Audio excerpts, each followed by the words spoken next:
Scorpio, this is your reading for the rest of this month.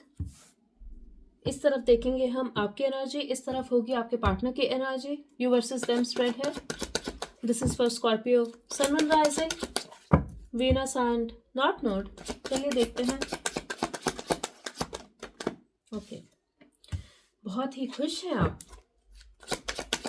Acceptance देख पा रही हूँ आपकी एनर्जी में.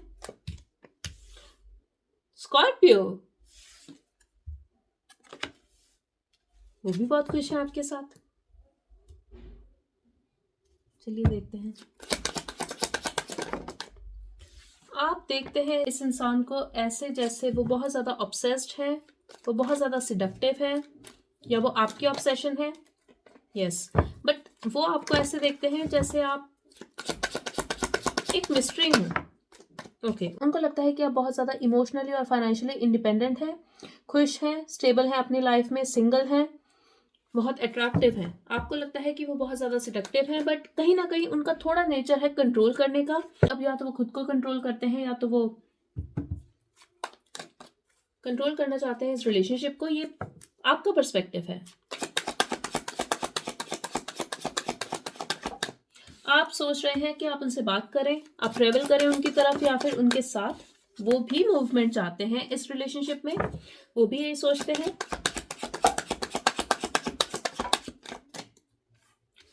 फीलिंग्स देखें तो आपको वेट है किसी चीज का. आप ब्लॉक्ड फील करते हैं, आप इग्नोर्ड फील कर रहे हैं. हो सकता है आप उनको इग्नोर करते हो, आपका फोकस है अपने काम पर, अपने पैसों पर, बट कहीं ना कहीं आप फ्यूचर चाहते हैं इस इंसान से, पर आप एक्शन नहीं लेते. वो बहुत ज़्यादा डिसअपॉइंटेड हैं अगर आप उनको अवॉइड कर रहे हैं या फिर आप दोनों ही बात नहीं करते. वो थोड़ा डिस्टेंस रख रहे हैं, आपको मिस करते हैं, आपका वेट कर रहे हैं. वो वेट कर रहे हैं, वो एक्शन नहीं लेना चाहते आपकी तरफ. आई जस्ट हर्ड ये हर बार ऐसे ही करता है. तो कोई आपके बारे में ऐसा सोच रहा होगा कि ये हर बार ऐसा ही करता है, हर बार ऐसे ही करती है, या फिर ये आपकी एनर्जी भी हो सकती है. बट मुझे सच में लगता है कि वो आपके बारे में ऐसा सोच रहे हैं, इसलिए वो एक्शन नहीं ले रहे.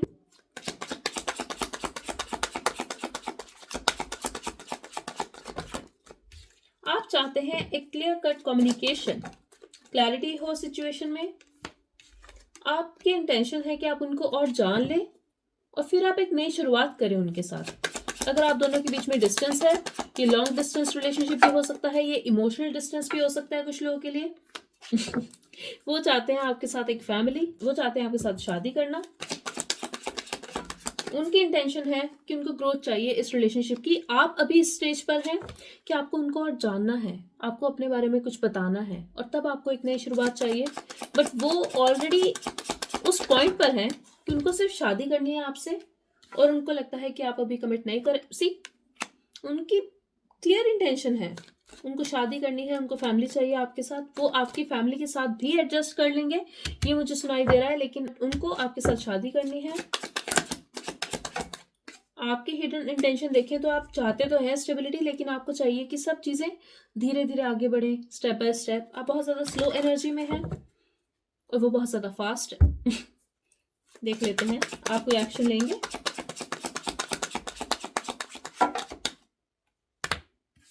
कुछ तो आप ऐसा करेंगे जिससे आप भी खुश रहेंगे और वो भी. मुझे लगता है कि कोई मैनिफेस्ट कर रहा है इस रिलेशनशिप में. एक कम्युनिकेशन देख पा रही हूँ, क्लियर कट कम्युनिकेशन, जिससे कुछ ठीक हो सकता है. लेट मी सी. यस, आप एक्शन लेंगे स्कॉर्पियो, आप बढ़ रहे हैं इनकी तरफ. मुझे ऐसा भी लगता है कि आप किसी चीज में या तो स्टक थे या आपको कुछ कट ऑफ करना है अपनी लाइफ से. अब हो सकता है कि आपका माइंडसेट है कि ये इंसान बहुत ज़्यादा कंट्रोलिंग हो सकता है, बहुत ज़्यादा ऑब्सेस्ड हो सकता है आपसे, बट पैशन तो है आपकी एनर्जी में उनकी तरफ. Let me just clarify.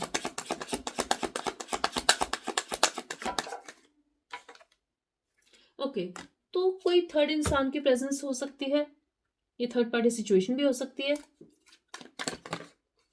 या उनकी लाइफ में आपकी लाइफ में. ओके, तो मुझे लगता है या तो चाइल्ड इन्वॉल्व है इस सिचुएशन में, या फिर आप पहले कट ऑफ करना चाहते हैं अपनी दूसरी सिचुएशन को, अपने दूसरे ऑप्शंस को। अब ये थर्ड पार्टी सिचुएशन हो सकती है कि मुझे पता है क्या लग रहा है कुछ लोगों के लिए। अब हो सकता है कि आपको कुछ एडिक्शन हो किसी से बात करने की, या सेक्स एडिक्शन भी हो सकती है, या फिर आप अभी तक स्टक थे अपने पास्ट रिलेशनशिप में किसी से, या आप उस सिचुएशन से हील हो रहे हैं। अब हो सकता है कि अगर वो पास्ट सिचुएशन नहीं थी तो वो पास्ट के इंप्रेशंस हो सकते हैं जो आपने पकड़े हुए थे, आप उसको रिलीज करना चाहते हैं। आपकी डेफिनेटली इंटेंशन है कि आप उनको कुछ स्टेबल ऑफर करें। इवेंचुअली आपकी हिडन इंटेंशन भी यही है कि आप क्लैरिटी लाएं सिचुएशन में, और आप करेंगे। बट मुझे एक थर्ड पार्टी इन्फ्लुएंस दिख रही है। या तो आपका पार्टनर ऐसा है जो बहुत जल्दी इन्फ्लुएंस हो जाता है किसी से भी, या आपको ऐसा लगता है, क्योंकि ये आपका पर्सपेक्टिव है। उनकी एनर्जी में मुझे बहुत ज्यादा क्लैरिटी दिख रही है कि उनको आपसे शादी करनी है, उनको ग्रोथ चाहिए इस रिलेशनशिप में।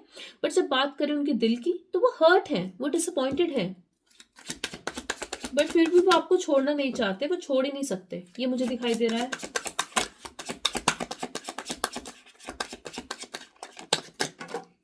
ओके, मुझे ये भी लगता है कि अगर आप बहुत कम इन्वेस्ट कर रहे थे इस रिलेशनशिप में, आप कोशिश कर रहे थे कि उनको फ्रेंड जोन कर दें या फिर सिचुएशनशिप में ही रहे, आप कोशिश करेंगे उससे आगे बढ़ने की और उनको कुछ स्टेबल ऑफर करने की। अब ये इंसान अट्रैक्टिव तो है, लेकिन आपको लग सकता है कि वो बहुत ज्यादा इनकंसिस्टेंट भी है, बहुत ज्यादा इम्पल्सिव भी है। यस, लेकिन इस बार इम्पल्सिवनेस मुझे दिखाई दे रही है आपकी तरफ से स्कॉर्पियो। आप कुछ तो स्टेबल ऑफर करेंगे जिसके बारे में वो सोचेंगे। मुझे नहीं लगता कि वो एकदम से आपका ऑफर एक्सेप्ट कर लेंगे या फिर एकदम से रिजेक्ट कर देंगे। बहुत ही अच्छे तरीके से वो रिप्लाई करेंगे इस चीज का।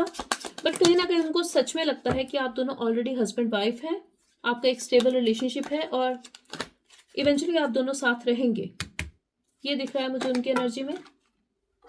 एग्जैक्टली ये माइंडसेट है उनका, ये थॉट प्रोसेस है उनका। उन्होंने बहुत टाइटली पकड़ा हुआ है इस रिलेशनशिप को और आपको बहुत ज्यादा प्यार है उनके मन में, लेकिन वो बताते नहीं है, वो छुपाते हैं। उनको ये भी लगता है कि आपके मन में भी प्यार है, लेकिन आप एक्सप्रेस नहीं करते। जो भी स्ट्रगल था, जो भी कॉन्फ्लिक्ट था आप दोनों के बीच में, वो कोशिश करेंगे कि क्लैरिटी आए। वो ये भी कोशिश करेंगे कि एफर्ट डालें इस रिलेशनशिप में। आपकी तरफ से जो एक्शन है वो मुझे लग रहा है कि कुछ अनएक्सपेक्टेड हो सकता है और ये रिलेटेड है कमिटमेंट और मैरिज से। आप कंफ्यूज्ड हैं, मुझे लगता है कि आपको क्लैरिटी मिल रही है या आप उनको क्लैरिटी दे रहे हैं। वाओ अगर आप एक्सेप्ट नहीं करना चाहते थे that this is real love, आप एक्सेप्ट कर रहे हैं स्कॉर्पियो। और ये शायद आप देख पा रहे हैं क्योंकि ये इंसान कांस्टेंट एफर्ट कर रहा है। बट स्कॉर्पियो, आपको जीतने के बाद अब वो कंफ्यूज्ड हैं वो स्ट्रेस्ड भी हैं। ओके, तो मुझे लगता है कि वो इवेंचुअली थक जाएंगे, वो इवेंचुअली कंफ्यूज हो जाएंगे, वो इवेंचुअली कोशिश करेंगे मूव ऑन करने की, आपसे दूर जाने की। और उस टाइम आपको रियलाइजेशन होगी, और वो सडन रियलाइजेशन होगी स्कॉर्पियो कि नहीं, यही आपका पर्सन है। तो आप रेडी नहीं थे कमिटमेंट के लिए। इवेंचुअली मुझे लगता है कि आपको रियलाइजेशन होगी कि आप भी प्यार करते हैं उनसे, ये सिर्फ पैशन नहीं है। मुझे लगता है आप परफेक्शन ढूंढ रहे हैं और आपको रियलाइज होगा कि कोई भी परफेक्ट नहीं होता, आप भी नहीं हैं। एग्जैक्टली तो मुझे लगता है कि फ्लर्टिंग हो सकती है, बातचीत हो सकती है, एक नई शुरुआत हो सकती है। कोई बहुत ज्यादा जिद्दी है यहाँ पर, वो आपको छोड़ना नहीं चाहते और आपका माइंडसेट ऐसा है कि आप पूरी तरह एक्सेप्ट नहीं कर रहे हैं। एग्जैक्टली आप होल्ड बैक कर रहे हैं, आपको वो चाहिए भी है लेकिन आप रिस्पॉन्सिबिलिटी नहीं लेना चाहते। आपको लगता है कि नहीं, इनके साथ सिर्फ फन हो सकता है, डेट करूंगा या करूंगी। एक स्पिरिचुअल कनेक्शन है जिसको आप रेजिस्ट कर रहे हैं स्कॉर्पियो। ये बहुत ज्यादा पेनफुल है उनके लिए और आपके लिए भी, बट आप बहुत ज्यादा जिद्दी हैं। इवेंचुअली एक नई शुरुआत होगी क्योंकि आपको एक एनलाइटमेंट मिलेगी यूनिवर्स की तरफ से। हो सकता है वो ये मांग रहे हैं डिवाइन से, या फिर वो मैनिफेस्ट कर रहे हैं, ये होगा।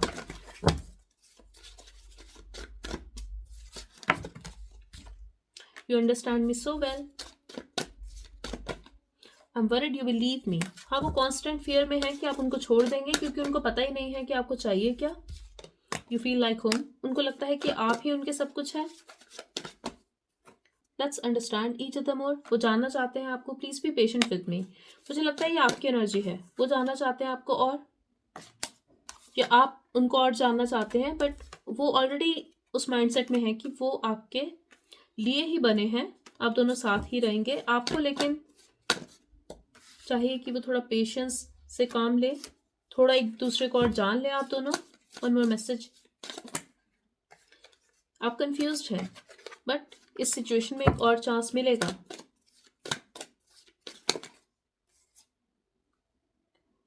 मुझे लगता है इवेंचुअली वो ब्रेक लेंगे सोचने के लिए, और तब आपको रियलाइज होगा कि हाँ, आप खुश हैं उनके साथ और आप चूज करेंगे अपनी happiness. Madly in love with you. ये म्यूचुअल एनर्जी है स्कॉर्पियो। आप माने या ना माने अभी, लेकिन ये आपकी प्रिडिक्शन है। So that's all I have for you. I really hope it help. Thank you so much.